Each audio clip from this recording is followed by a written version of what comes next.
What's up, everyone? Welcome back for a very special Collider Ladies Night, because this is the first ever Collider Ladies Night taped at Fantastic Fest, one of my favorite places on the planet, with none other than Zoë Bell. First ever? First ever Fantastic Fest. Yeah, we've done a couple at TIFF. We did a Collider Forces at Sundance, but not at Fantastic Fest. Oh, awesome. Stoked to be a part of it. And this is the best festival. It is I'm pretty great. Fine with that being on camera. Yeah, I'm totally down with that too. What is the movie you saw, personal experience you had, performance you saw, you name it, that first made you say to yourself, I have to be a filmmaker? Oh, wow. I wish I had the right answer for that. There is no right answer. I can tell you the first movie I remember seeing. I was born on a tiny little island off the coast of Auckland that did not have a theatre. Does it have a theatre now? I don't even know. But so it was a sheet in the town hall on fold-out chairs, and it was Wizard of Oz. And I just remember being like, it's like I'm dreaming, but I'm awake. And that was sort of my first experience of that. But it took me a long time to understand that people make movies, that's a career and industry. I don't know what I assumed as a child, that like the movie stalk just dropped baby movies off at the video store. And then that's just how that happened. So my way in was really through gymnastics and martial arts. And I met people who were getting paid to perform, which I'd always been attracted to entertain people fighting and flipping. And I was like, I'm sorry, you get paid to do that? You're not paying someone? And that for me was just like, I'm made for that. I think I need that. And it was the first sort of the first time I'd driven for something like career-wise. I felt the same way about gymnastics when I first discovered you could do that. But once it wasn't until I got on set that I was like, oh, people make these things and people write stuff and then people make the pictures and then it was a real, it took me a while. And then I was jock athlete identity for a long time, and it took me to be forced into acting. Thank you, Quentin Tarantino. And do acting classes when I went, oh, this is actually the other thing I've been doing my whole life, like entertaining people and telling stories, and I can combine those. So it's been a real gradual sort of identity shift for me. I have a bajillion follow-up questions, but the first thing I was thinking about is I feel like the idea of like movies being dropped off stork style is the next Pixar movie. Oh. I feel like that's just a brilliant way to maybe like teach kids about movie magic. Oh. There's something there. That's how I had it in my head. The image is just like, the baby store with the little bundle. It's beautiful. It's like, I kind of love that visual. I like that visual. So you brought up martial arts and gymnastics. It's one thing to be able to do all of that well in that particular space. I feel like it's another to know with confidence that you're able to translate those skills to screen. So do you remember the first time you did that kind of stuff for camera and you stopped and said to yourself, like I am a natural stunt performer for the screen? No, the first time I did, I remember the first time I doubled Lucy on Xena, because I had been background. I remember the first time I met stunt people. I had done an audition, didn't know what that was, got the job, didn't know what that was, got in a van with a bunch of people that I didn't know, got dropped off in a town that I had never been to, walked into a hotel room that was filled with, it was basically like walking into a circus in a hotel room. It's all these stunt people. Someone was lying on the bed like fake farting. Someone was like drinking a beer. Those two people were like, and I was like, oh, my people.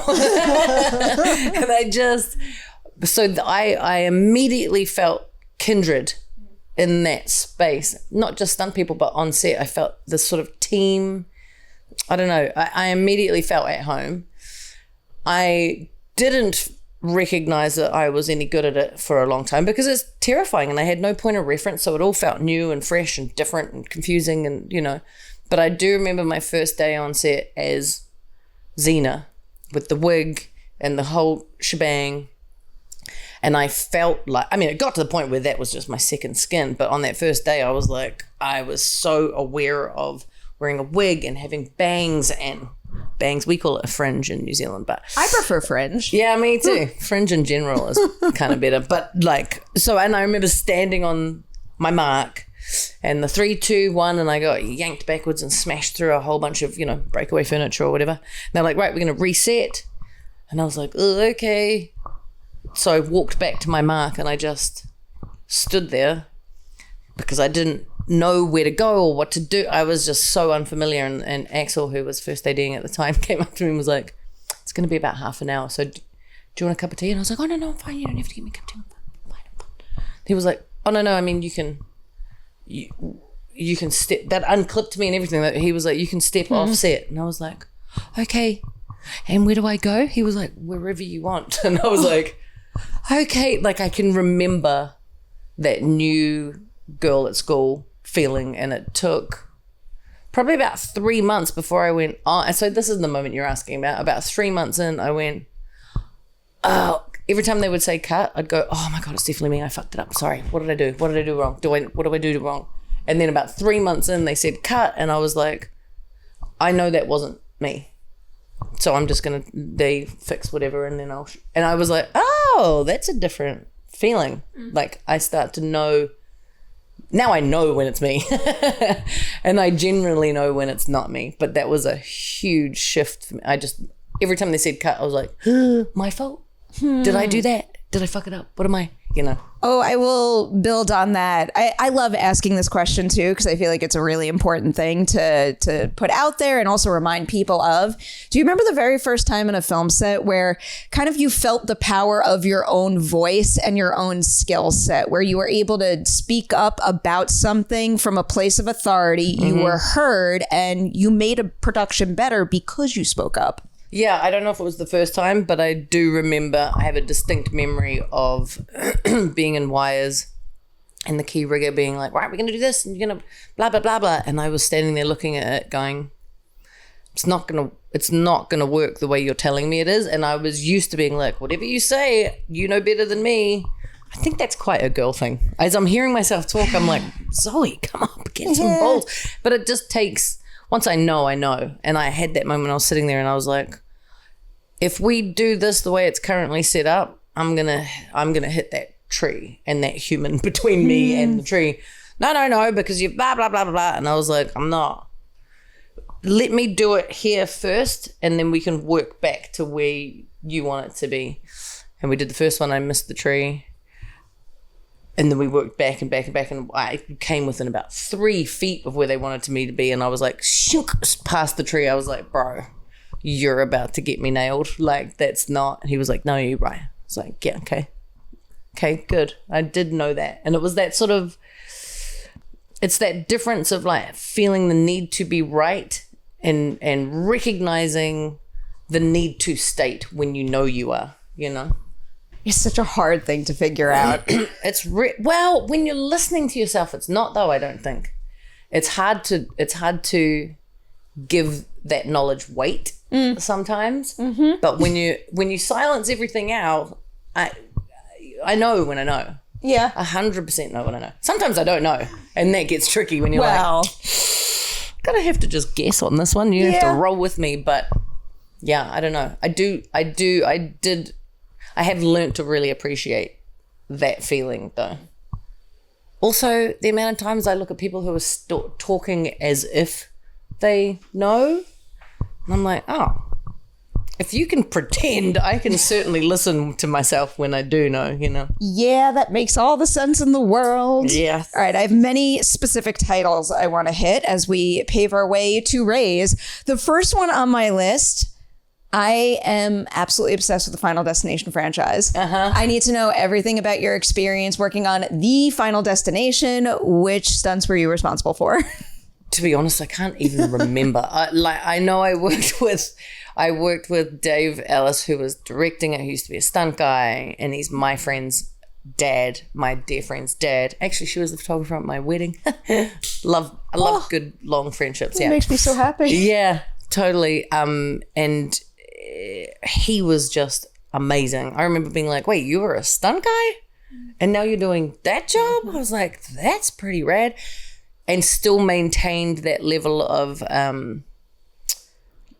playfulness and love and passion that a lot of stunt people seem to carry on set. I think it's a lot of people will be like, stunt people are my favorite people on set. And I think a huge amount of it is we're all just grown-ass children, playing a lot. But seeing him be in there and wield the power he had with that playful grace, I was like, I really like that. And I worked with Jeff Dashnor, who was the coordinator on Death Proof. Nearly forgot the name of that movie.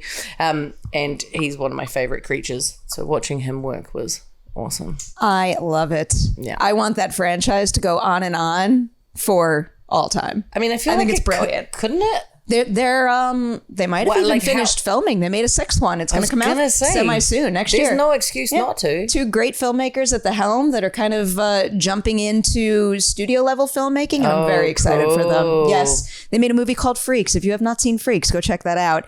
The next one on my list here is Bitch Slap, because that's the first time that you're credited as a stunt coordinator. Yeah. So can you kind of give us a little bit of an explanation of what it takes to go from stunt performer to stunt coordinator? Yeah, definitely. And I think actually the big, like, that was a $100,000 film or something.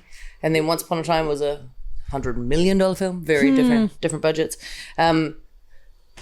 But for me, that were the low budget sort of side of it was my comfort zone. I love being in the indie space. I really enjoy it.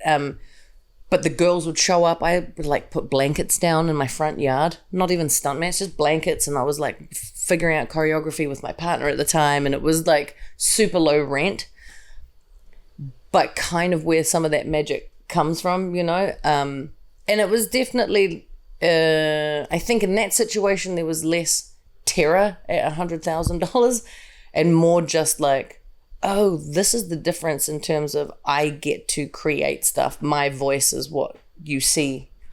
That was really enjoyable for me. I loved that experience.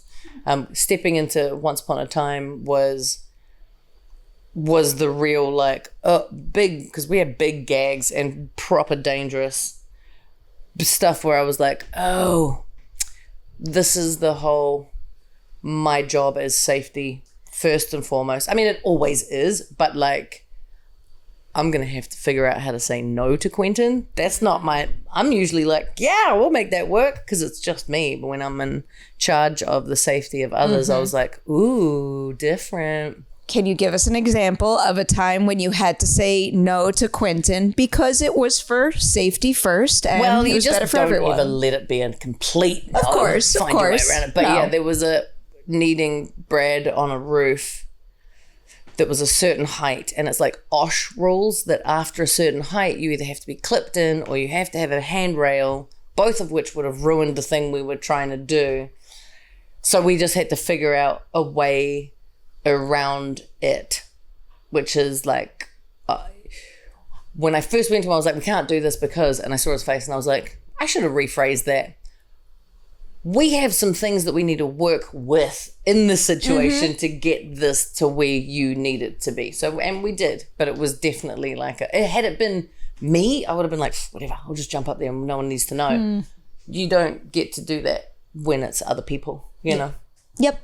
I always feel like those are the times where you find that kind of unexpected magic that is better than what you came up with originally. Yeah, and you have to get creative, It's like half the fun of filmmaking. If you're not able to pivot and get creative, then God, this would be a really boring art form. Yeah, totally. And I think movies and TV get boring when they're not given some sort of structure to. I personally love having, I know it sounds weird, but having boundaries because it gives me something to push against.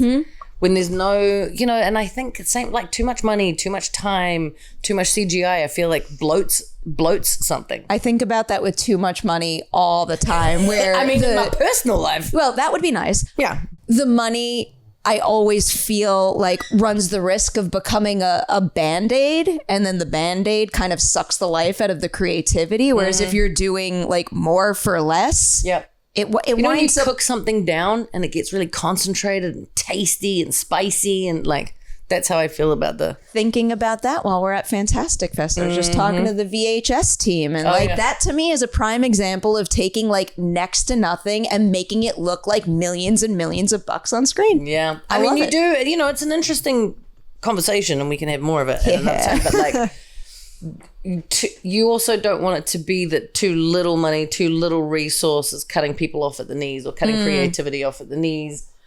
And you don't want it, what you don't want to happen is just that the people that are being super creative are just getting paid shit money. Like you don't, you know, there's a fine line, but just, you run the risk of bloat, I think, if you flood something, you know, it just gets like. You do. Firm believer. Bulbous and boring. Everybody should be getting paid what they're worth, which is sadly not always the case, but keep fighting to make it the case across the board. Yeah.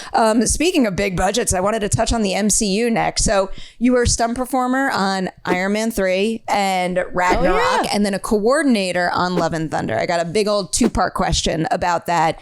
What is something you learned about how Marvel stunt work operates that helped you coordinating on Love and Thunder? But then also, what is something that, you know, was a one-of-a-kind stunt challenge you had never seen before while working on Love and Thunder? That's a good double banger. Yeah, I got a lot of 2-part questions. Yeah.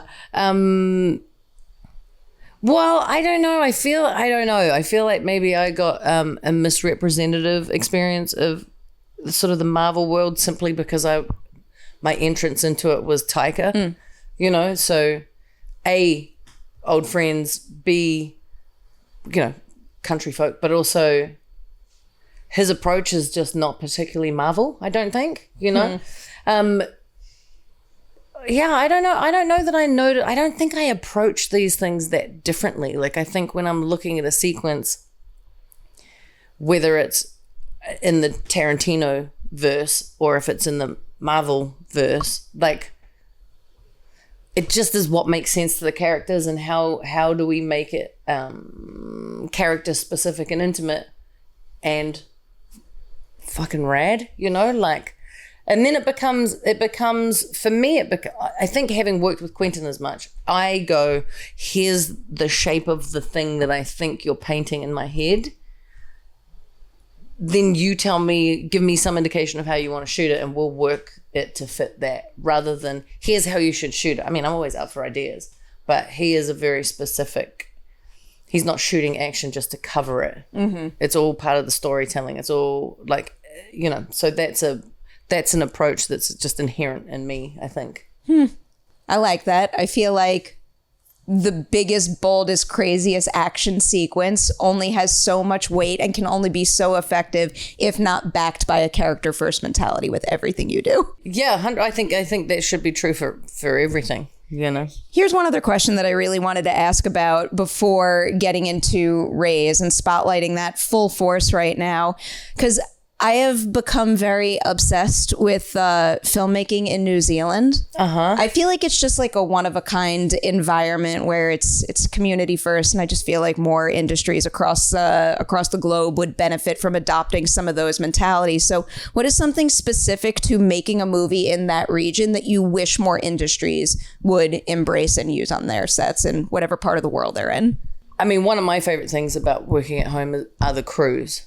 There's just there's a real there's a term we use, Kiwi ingenuity. That's not just specific to our industry, but it is a very specific to Kiwis thing, which is like well, we'll just get her done, mate. Like, how do we get her done? And we all muck in. We weren't raised with unions, so there was when I first got to the States, I was like, oh, I'll grab that light for you, and they're like, no, don't touch it. I was like, what? Why? And they're like, you know, we could sue you, or we could get sued or something. I was like, oh, that's a horrible way to start this thing off from the ground up. But yeah, I adjust and we figure it out. But like, that is sort of the fundamentals of where we come from in New Zealand. We work really, really hard.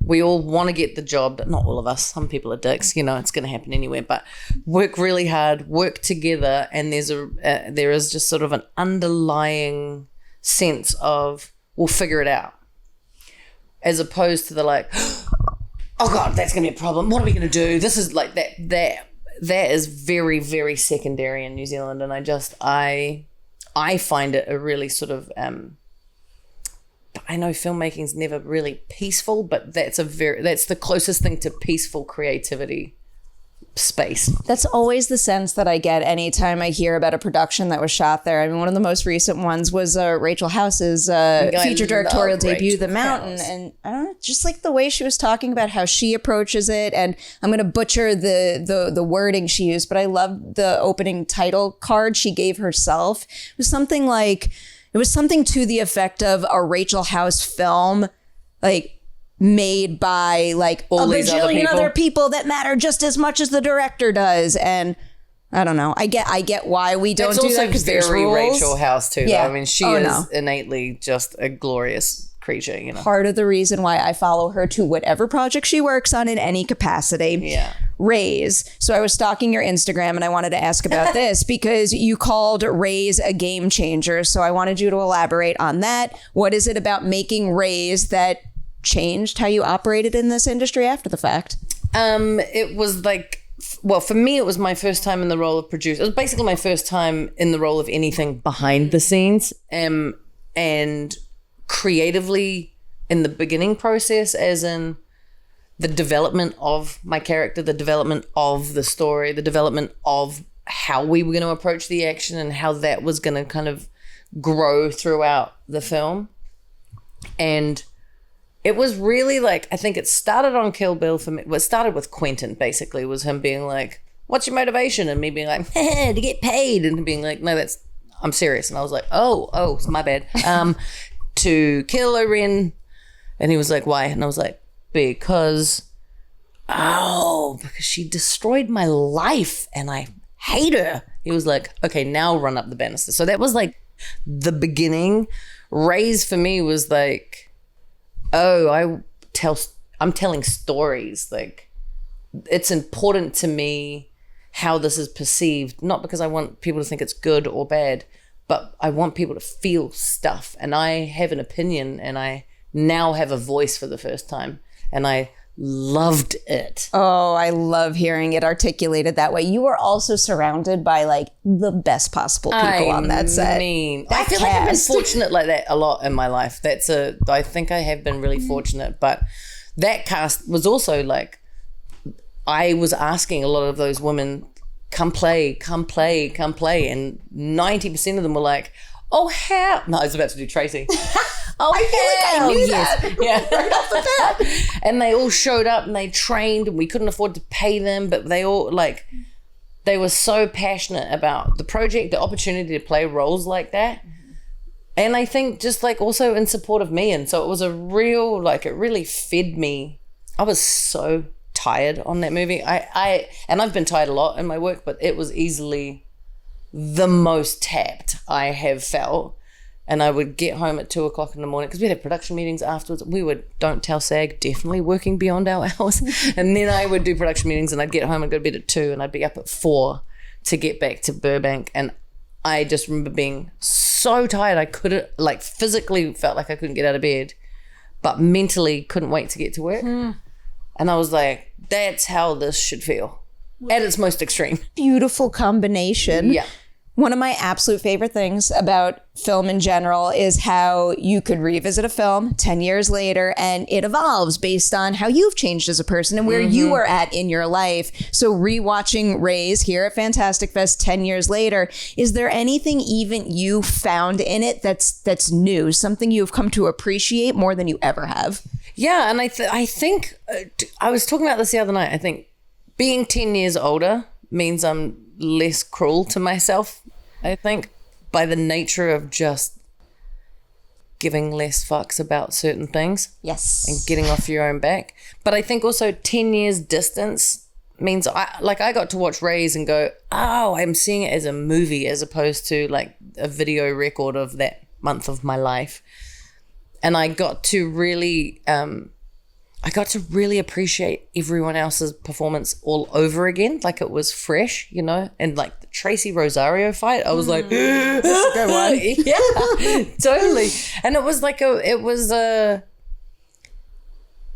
I also got to recognize like, oh, that's why so many conversations about feminism and sexism came out of that. like when we first made the movie, that was not my intention. My intention was to just speak truthfully as women characters in this film, which I guess innately does bring up questions when you're in the female action space. But this time I was watching it and I was like, oh, I get it. I get why people are like, is this a comment on women in the business? And I'm like, no. And then I watched it this time and I was like, totally. It kind of is. It is. And it was like ahead of the game. I feel like that conversation is at the forefront, thankfully now more than ever. And it continues to grow and grow. And y'all were doing it 10 years ago. Yeah. And doing it well. Yeah. I have 2 more questions before I let you go.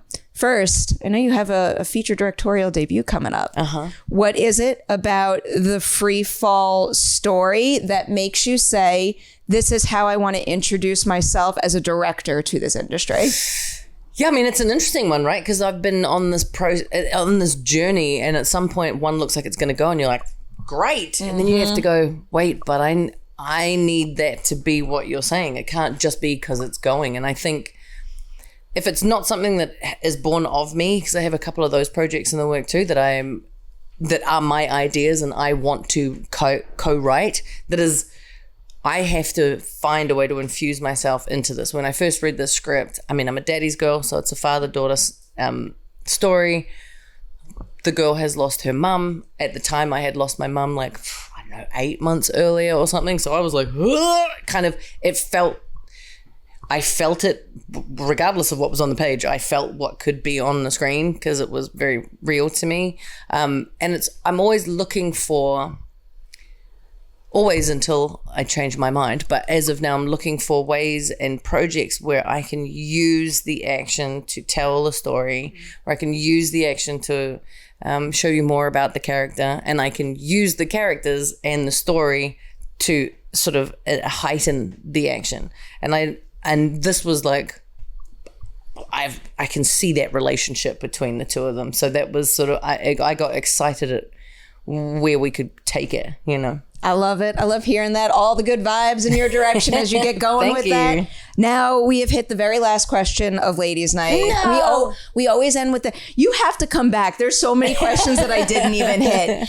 This one always ends the show. I think I'm going to ask it to you more broadly, but if you want to use Raze as an example, please do. I'm a big believer that nobody in this industry says good job to themselves nearly enough. We always give each other awards, and I do think that's really nice, and we should keep doing that. But I think people need to stop and recognize the value of their own work more than they do. Yep. So can you name something? I like that you just said that. Yeah. That's awesome. I need to remind myself of that more often than I do too. Can you recall a time on any production you worked on, or Raze in particular, that you know you'll always be able to look back on it and say, I am so damn proud of what I did there? Yeah, actually, I love that question because it's making me think about it. I think there's 3 that first go bunk, so I may as well give credit to all of them. One was Xena. The first time I saw an episode, which was probably a year after I'd been doubling her, because we're a year behind. So I was watching someone else, and I remember being like, and it wasn't just about me. I was like, look at that cool shit I'm doing, and look at what everyone else is doing. So I'm Xena. It's not Zoe in a Xena outfit. We are doing this thing together, and it felt, I understood what I was offering as a team member, and I really appreciated that. Raze, due to like what I was saying before, just that feeling of like, I've never been so tapped and excitedly willing. And Death Proof, that sequence, and I will say it because it is, I've thought about this before. I've heard myself say it, and it's definitely true. It's actually the only sequence that I'm involved in that I watch and I flinch for my own safety. Ooh. And I know I don't need to because I'm sitting right here and I know what. But it's that like, I'm like, oh God, like I get uncomfortable watching my own self. So so credit to me, but obviously credit to Quentin, credit to the camera guys, credit to the Dashnors. Tracy was driving. He was, like that team made that so visceral that I flinch. Yeah. I love all of those. I love so much in your career. You have to come visit us 100%. In LA sometime. Done. Ladies Night 2, we're going to put it on the calendar. You have to come back for more. Thank you so much for sitting down with us here at Fantastic Fest and being for the very first one ever shot at this festival. Yeah, dope. High hopes, many more to come. Congratulations on Raze and literally everything you've accomplished and everything coming your way in the future. Thank you, darling. This has been awesome.